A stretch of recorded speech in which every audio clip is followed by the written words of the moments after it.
Hey everyone. This week I thought we could talk about separation anxiety. I tend to just come up with these topics based on what parents have been asking me about over the past few weeks. And this has been a topic that's come up a lot recently. So I thought we could dive into it here. Separation anxiety is totally normal and something that probably all kids will experience at some point in their lives.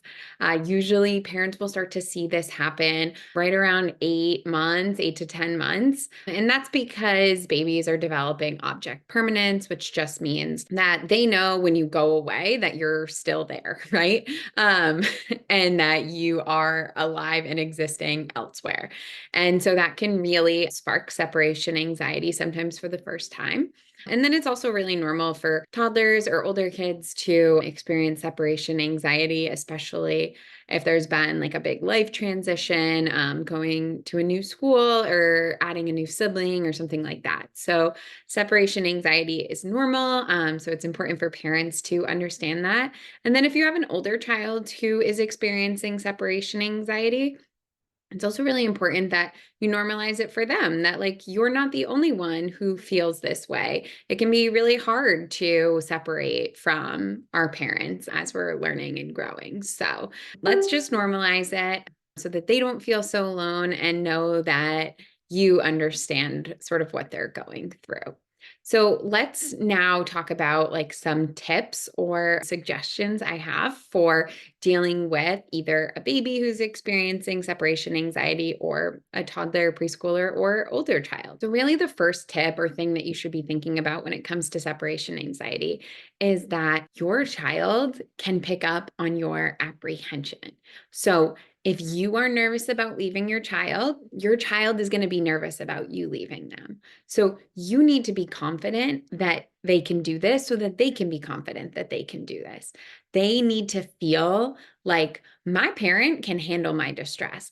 My parent can handle my big feelings. My feelings are not too big for them, because if their feelings are too big for you, their parent, then they're definitely too big for them to handle, right? So you need to always be projecting that calm, confident energy, like they can do this, they can handle this, so that they feel that way too. And that is going to go so far. So pay attention to yourself and your feelings, because our children are going to mirror how we are feeling. Okay, my second tip is to not ever sneak away.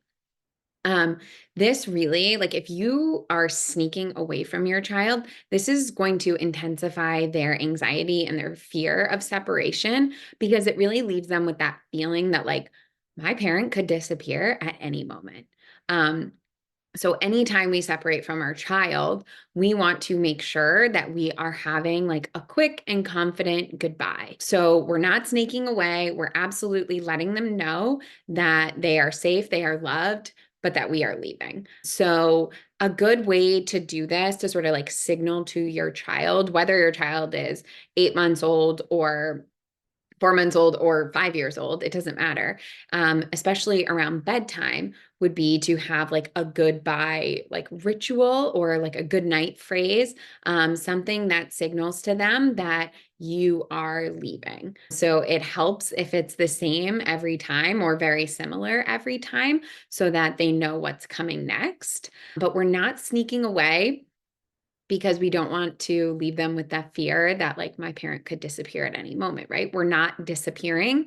We are saying goodbye. We are projecting a calm, confident, quick goodbye, and letting them know that we are leaving, but that we will return. And for an older child, it can be really helpful for you to validate their feelings. So for you to say, goodbyes are really hard, or good nights can feel really hard, and I know that you can do this. So this leaves them feeling heard, validated, understood, and also that their parent believes in them and that they know that they can do this. And then my third tip and final tip would be to practice separation. So for a really young baby, it could be as simple as games like peekaboo. So they learn mom disappears, mom reappears, mom goes away, mom comes back. It can also look like you leaving them in a safe space, whatever that looks like in your home, and you going to the bathroom by yourself, and not feeling the need to have to bring them with you. Or if they start crying, you're not rushing to run back into the room. You're sort of taking your time and allowing them to be a little bit uncomfortable for a couple of minutes or moments, until you return. And that's going to give them practice that they're okay and that mom will come back. It's also good practice for you as a parent to be a little more comfortable with their discomfort. So practicing those times throughout the day will help. And as time goes on and you do this more and more frequently, the separation won't feel so huge or so scary because it's going to be familiar to them. Now, if you have an older child or a toddler or preschooler, you could try playing a game like hide and seek. That can be a really good one so that kids are getting used to being in parts of the home on their own without a parent right next to them. And you're doing it in a fun game like manner.